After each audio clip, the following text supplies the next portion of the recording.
पहले अनुव्रत मंडल, फिर शेख शाहजहां और अब वजाहत खान।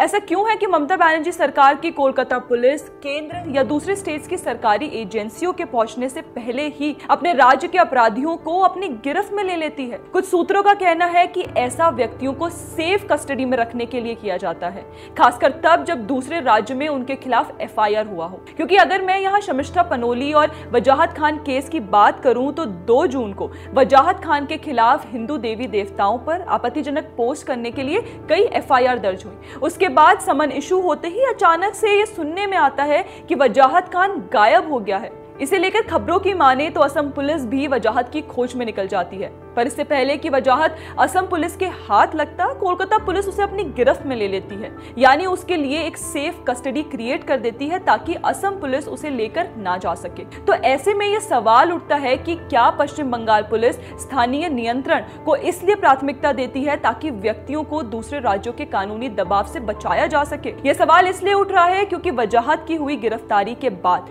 असम के मुख्यमंत्री हिमंत बिस्वा शर्मा ने राजनीतिक उद्देश्यों का सुझाव देते हुए पश्चिम बंगाल के सहयोग पर सवाल उठाया।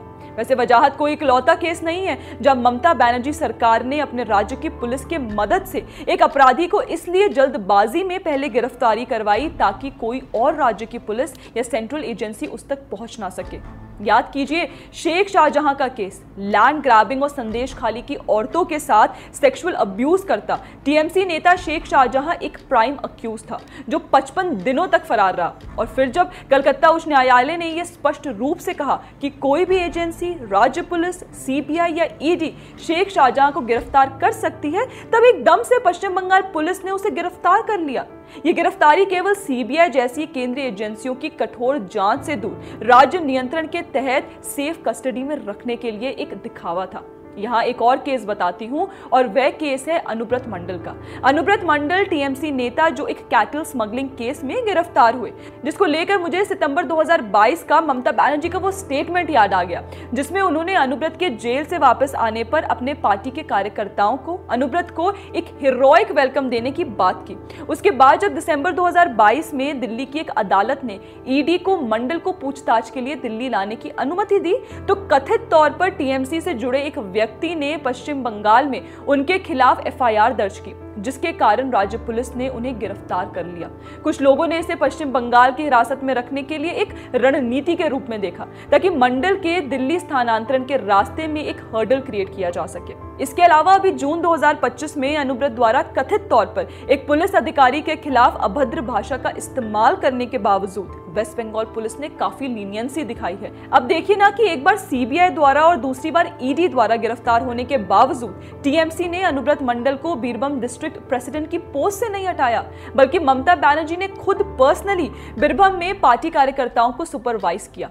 ऐसे में सवाल खड़ा होता है कि क्या वजाहत खान, शेख शाहजहां और अनुव्रत मंडल जैसे केसेस में कथित अपराधियों को अन्य एजेंसियों से पहले अपनी गिरफ्त में लेना ममता बनर्जी सरकार की एक स्ट्रैटेजी है और इस उद्देश्य के साथ उसका इस्तेमाल किया जा रहा है ताकि ऐसी जानकारी को राज्य से बाहर जाने से रोका जा सके जो राज्य सरकार या सत्ताधारी पार्टी के कुछ व्यक्तियों को नुकसान पहुंचा सकती है। या फिर ये एक नैरेटिव कंट्रोल करने की स्ट्रैटेजी है। जब पश्चिम बंगाल पुलिस किसी को हिरासत में लेती है तो वह नियंत्रित कर सकती है कि कौन सी जानकारी जारी की जाए और जांच को कैसे प्रस्तुत किया जाए। आखिर गिरफ्तारी के इस पैटर्न के हिसाब से तो राज्य पुलिस बलों के बीच सहयोग को नुकसान पहुंचेगा और विभिन्न राज्यों की पुलिस के लिए एक साथ काम करना भी मुश्किल हो जाएगा, जो पूरे देश में अपराध से लड़ने के लिए हानिकारक है।